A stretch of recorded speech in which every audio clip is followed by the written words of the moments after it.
दुनिया की बदलती हुई रणनीतिक बिसात पर जब भी कोई नई चाल चली जाती है, उसकी आहट सबसे पहले आसमान में सुनाई देती है। और ठीक इसी मोड़ पर भारत का सबसे रक्षा सपना एडवांस मीडियम कॉम्बैट एयरक्राफ्ट यानी EMCA एक रहस्यमयी सस्पेंस थ्रिलर की तरह उभर कर सामने आता है। क्योंकि एक तरफ चीन अपनी 5वीं पीढ़ी के स्टेल्थ फाइटर जेट्स के जरिए एशिया में ताकत का संतुलन अपने पक्ष में मोड़ने की कोशिश कर रहा है, दूसरी तरफ अमेरिका अपनी तकनीक को रणनीतिक साझेदारी की शर्तों से बांधकर रखना चाहता है।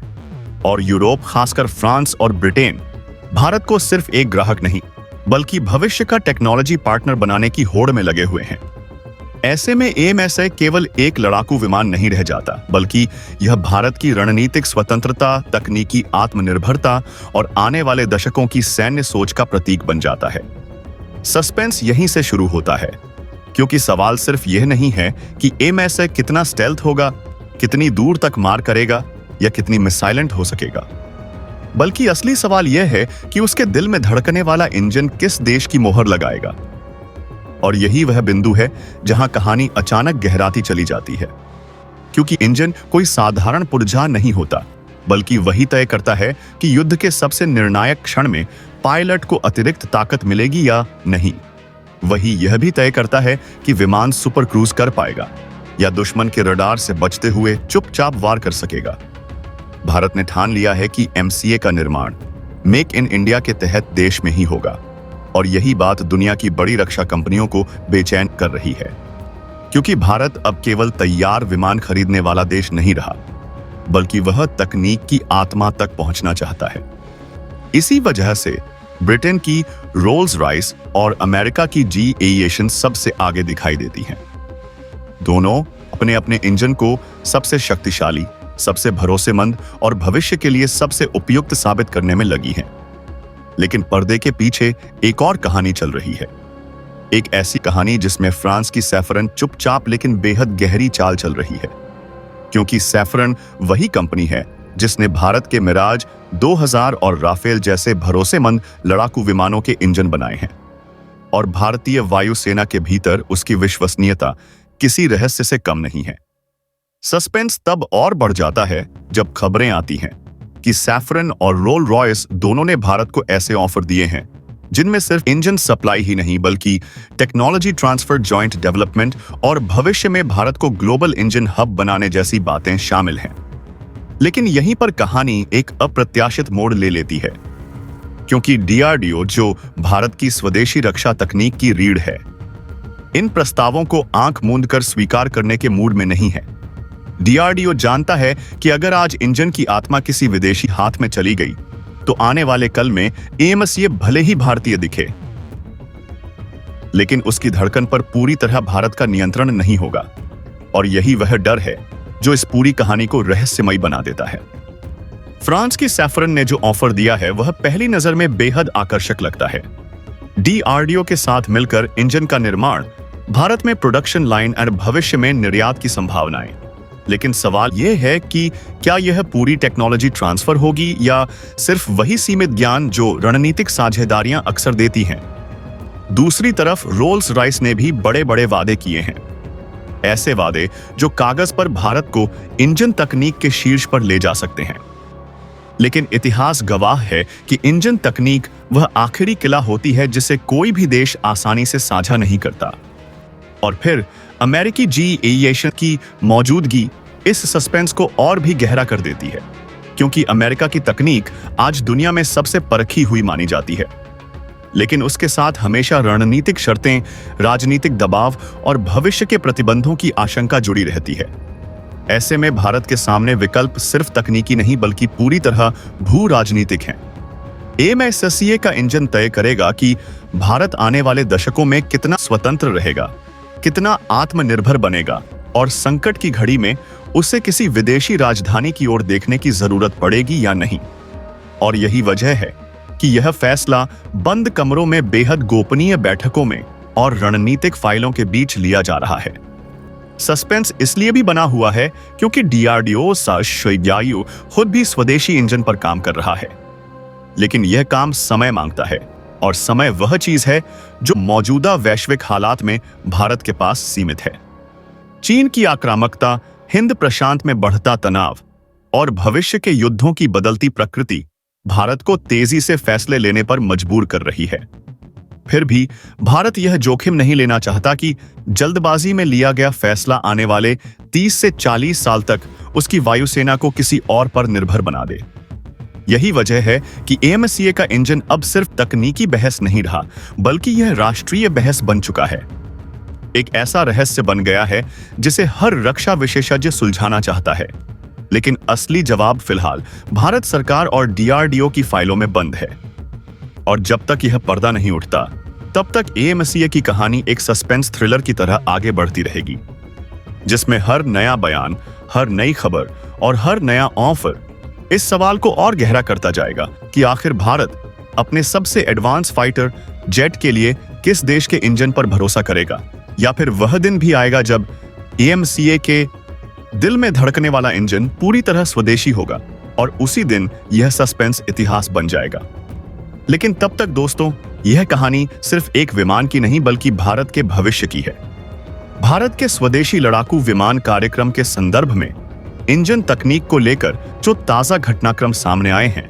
वे न केवल भारतीय वायुसेना की भविष्य की क्षमता को नई ऊंचाइयों तक ले जाने वाले हैं,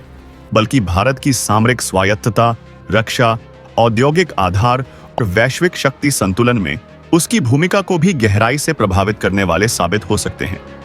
इसी कड़ी में फ्रांस की दिग्गज एयर एरोस्पेस कंपनी सैफरन द्वारा AM808 इंजन से जुड़ी तकनीक ट्रांसफर्स का प्रस्ताव बेहद अहम माना जा रहा है,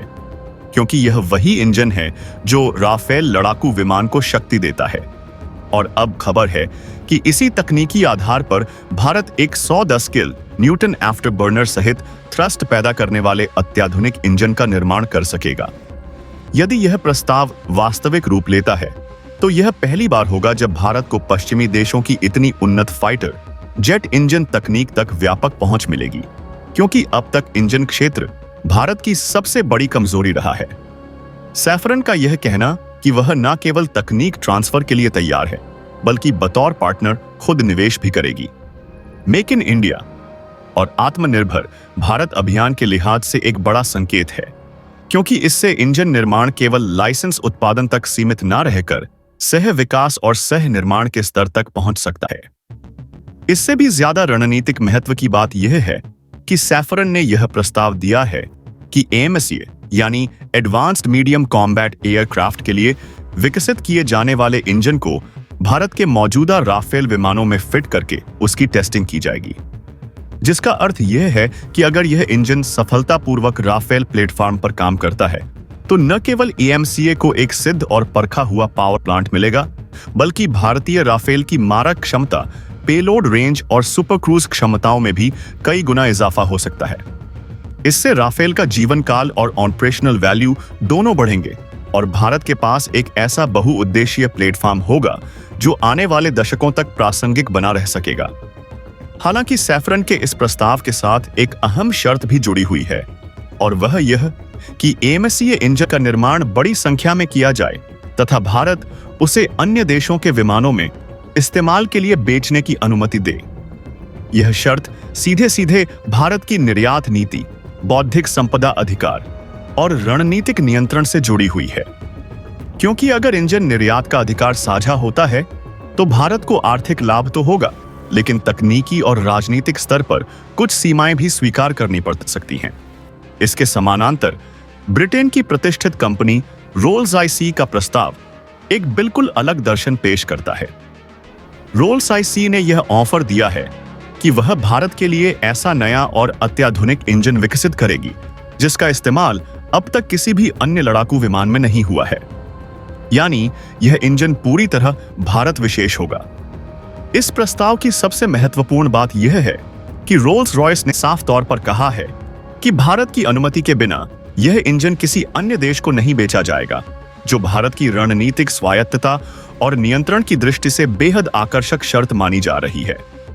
यूरेशियन टाइम्स की हालिया रिपोर्ट के अनुसार ब्रिटिश कंपनी इससे पहले भी AMCA के लिए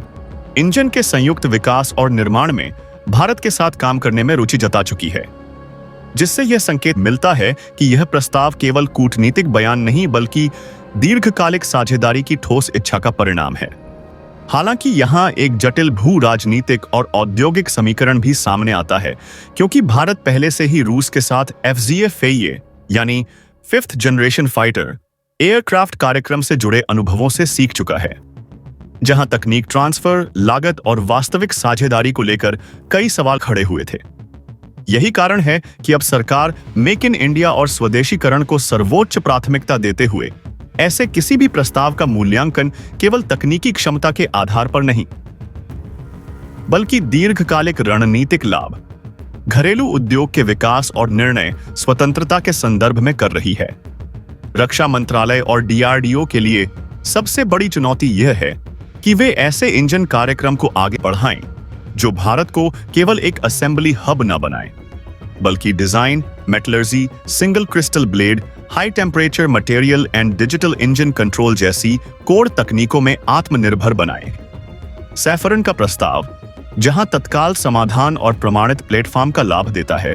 वहीं रोल्स रॉयस का प्रस्ताव दीर्घकालिक स्वतंत्रता और विशिष्टता की ओर इशारा करता है। इन दोनों विकल्पों के संतुलन बनाना आसान नहीं होगा, क्योंकि एक ओर भारतीय वायुसेना को समय पर एम्स जैसे 5वीं पीढ़ी के स्टील्थ विमान की जरूरत है, वहीं दूसरी ओर सरकार नहीं चाहती कि भविष्य में भी इंजन के लिए विदेशी निर्भरता बनी रहे। इस पूरे परिदृश्य में एक और अहम पहलू यह है कि अगर भारत इंजन निर्माण और निर्यात के वैश्विक नेटवर्क में प्रवेश करता है, तो यह उसे केवल एक उपभोक्ता नहीं बल्कि एक सप्लायर राष्ट्र के रूप में स्थापित कर सकता है, जिससे दक्षिण पूर्व एशिया, मध्य पूर्व और अफ्रीका जैसे क्षेत्रों में भारत की रणनीतिक पहुंच और प्रभाव बढ़ेगा। अंततः यह फैसला केवल एक इंजन के चयन का नहीं, बल्कि आने वाले 30 से 40 वर्षों के लिए भारत की रक्षा औद्योगिक दिशा तय करने का है, जहां सैफरन और रोल्स रॉयस दोनों के प्रस्ताव अपने अपने तरीके से ऐतिहासिक अवसर पेश करते हैं, और इन अवसरों का सही उपयोग ही तय करेगा कि भारत वास्तव में आत्मनिर्भर सैन्य शक्ति बन पाएगा या नहीं। वित्त वर्ष 2021 से 22 के लिए भारत सरकार द्वारा सैन्य पूंजी बजट का 63% अर्थात लगभग 70,021 करोड़ रुपए केवल स्वदेशी स्तर पर उत्पादित हथियारों, प्लेटफार्मों और प्रणालियों की खरीद के लिए आरक्षित करना केवल एक वित्तीय निर्णय नहीं, बल्कि भारत की दीर्घकालिक रणनीतिक, औद्योगिक और तकनीकी संप्रभुता की दिशा में उठाया गया एक निर्णायक कदम है। व्यापक परिप्रेक्ष्य में advanced medium combat aircraft AMCA कार्यक्रम को देखा जाना चाहिए, जो न केवल भारतीय वायुसेना की भविष्य की परिचालन आवश्यकताओं का उत्तर है, बल्कि भारत को 5वीं पीढ़ी के स्टेल्थ लड़ाकू विमान विकसित करने वाले चुनिंदा देशों की श्रेणी में स्थापित करने की महत्वाकांक्षा का प्रतीक भी है। AMSCA के संदर्भ में भारतीय वायुसेना और नीति निर्माताओं ने यह स्पष्ट कर दिया है कि केवल प्लेटफॉर्म का स्वदेशीकरण पर्याप्त नहीं होगा, बल्कि उसकी आत्मा माने जाने वाले इंजन प्रौद्योगिकी में भी भारत को एक छलांग लगानी होगी, क्योंकि ऐतिहासिक रूप से यही वह क्षेत्र रहा है जहां भारत को सबसे अधिक विदेशी निर्भरता का सामना करना पड़ा है। और यही कारण है कि MCA को सशक्त करने के लिए इंजन चयन और सह विकास को कार्यक्रम का केंद्रीय तत्व बनाया गया है। इस दौड़ में ब्रिटेन की रोल्स रॉयस, फ्रांस की सैफरन एयरक्राफ्ट इंजन्स और अमेरिका की जनरल इलेक्ट्रिक एविएशन तीनों प्रमुख वैश्विक दावेदार के रूप में उभरी हैं, और प्रत्येक की पेशकश केवल तकनीकी नहीं बल्कि भूयर्घी, राजनीतिक, औद्योगिक और बौद्धिक संपदा के दृष्टिकोण से भी अलग अलग निहितार्थ रखती है। Indian aerospace and defence bulletin में प्रकाशित अपने लेख में ग्रुप कैप्टन सेवानिवृत्त अनुपम बनर्जी ने जिस तरह से एयरो इंडिया 2021 के दौरान हिंदुस्तान एयरोनॉटिक्स लिमिटेड HL और रोल्स रॉयस के बीच मौजूदा साझेदारी के विस्तार पर सहमति को रेखांकित किया है, वह इस बात का संकेत है कि ब्रिटिश कंपनी भारत को केवल एक ग्राहक नहीं बल्कि एक दीर्घकालिक साझेदार के रूप में देखने की रणनीति पर काम कर रही है, और इसके पीछे उसका दशकों पुराना भारतीय रक्षा पारिस्थितिकी तंत्र में गहराई से जुड़ा होना एक मजबूत आधार प्रदान करता है। वर्तमान परिदृश्य में भारतीय सशस्त्र बल लगभग 10 विभिन्न प्रकार के रोल रॉयस इंजनों का उपयोग कर रहे हैं, जिनकी संख्या लगभग 750 के आसपास है। और यह आंकड़ा केवल मात्रा का नहीं, बल्कि उस भरोसे का भी प्रतिनिधित्व करता है जो भारतीय सैन्य प्रतिष्ठान ने समय के साथ इस कंपनी पर विकसित किया है। चाहे वह भारतीय वायुसेना के जगुआर लड़ाकू विमानों में प्रयुक्त एडोर एम के 811 इंजन हो, इन सभी ने रोल्स रॉयस को भारतीय परिचालन वातावरण, रखरखाव दर्शन और लॉजिस्टिक चुनौतियों की गहरी समझ प्रदान की है। यही कारण है कि यूरेशियन टाइम्स की हालिया रिपोर्ट में यह उल्लेख किया गया कि रोल्स रॉयस न केवल EMCA के लिए भारत के साथ मिलकर इंजन विकसित और निर्मित करने में रुचि रखती है, बल्कि उसने बौद्धिक संपदा अधिकारों के स्वामित्व जैसी अत्यंत संवेदनशील पेशकश भी सामने रखी है, जो रक्षा क्षेत्र में असाधारण मानी जाती है। क्योंकि आमतौर पर इंजन प्रौद्योगिकी को देश अत्यधिक गोपनीय और नियंत्रित रखते हैं, और यदि यह प्रस्ताव व्यवहार में साकार होता है तो यह भारत के लिए एक ऐतिहासिक अवसर हो सकता है, जिससे वह न केवल AMS है, बल्कि भविष्य के अन्य लड़ाकू और मानव रहित प्लेटफॉर्मों के लिए भी स्वतंत्र इंजन विकास क्षमता अर्जित कर सकेगा। दूसरी ओर फ्रांसीसी सैफरन एयरक्राफ्ट इंजन्स भी इस रणनीतिक दौड़ में कम गंभीर नहीं है, और HAL के कार्यकारी निदेशक, कॉर्पोरेट प्लानिंग डीमा तथा सफरन के CEO ओलिवियर एंड्रीज या पियरे कली के रूप में वित्त के बीच एरो इंडिया एक्सपो के दौरान हस्ताक्षरित समझौता झापन इस बात का संकेत देता है कि फ्रांस भारत के साथ अपने रक्षा सहयोग को केवल विमान आपूर्ति तक सीमित नहीं रखना चाहता, बल्कि उसे गहरे औद्योगिक और तकनीकी सहयोग में बदलने की आकांक्षा रखता है। इस समझौते का दायरा केवल M808 इंजन के रखरखाव तक सीमित नहीं है, जो कि राफेल लड़ाकू विमान का पावर प्लांट है, बल्कि इसमें प्रमुख विनिर्माण प्रौद्योगिकियों का हस्तांतरण, उच्च थ्रस्ट एरो इंजनों के संयुक्त विकास और उत्पादन तथा भारत में ही व्यापक विनिर्माण पारिस्थितिकी तंत्र के निर्माण की संभावनाएं शामिल हैं।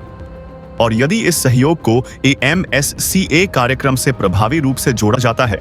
तो यह भारत को स्क्रू ड्राइवर असेंबली की छवि से बाहर निकालकर वास्तविक डिजाइन और विकास साझेदार के रूप में स्थापित कर सकता है। वहीं अमेरिकी जनरल इलेक्ट्रिक एविएशन का प्रस्ताव भी अपने आप में महत्वपूर्ण है, क्योंकि GE के F404 और F414 इंजन पहले से ही भारतीय लड़ाकू विमान कार्यक्रमों, विशेषकर LCA तेजस से जुड़े हुए हैं, और परिचालन स्तर पर इन इंजनों का प्रदर्शन संतोषजनक रहा है। लेकिन अमेरिका की निर्यात नियंत्रण नीतियां, ITAR प्रतिबंध और बौद्धिक संपदा साझा करने को लेकर ऐतिहासिक संकोच भारतीय रणनीतिक समुदाय में प्रश्न चिन्ह खड़े करते हैं कि क्या GE वास्तव में AMCA जैसे संवेदनशील कार्यक्रम के लिए उस स्तर की तकनीकी स्वायत्तता प्रदान कर पाएगा जिसकी भारत को आवश्यकता है। इन तीनों दावेदारों के बीच प्रतिस्पर्धा को यदि व्यापक रणनीतिक फ्रेम में देखा जाए तो यह स्पष्ट होता है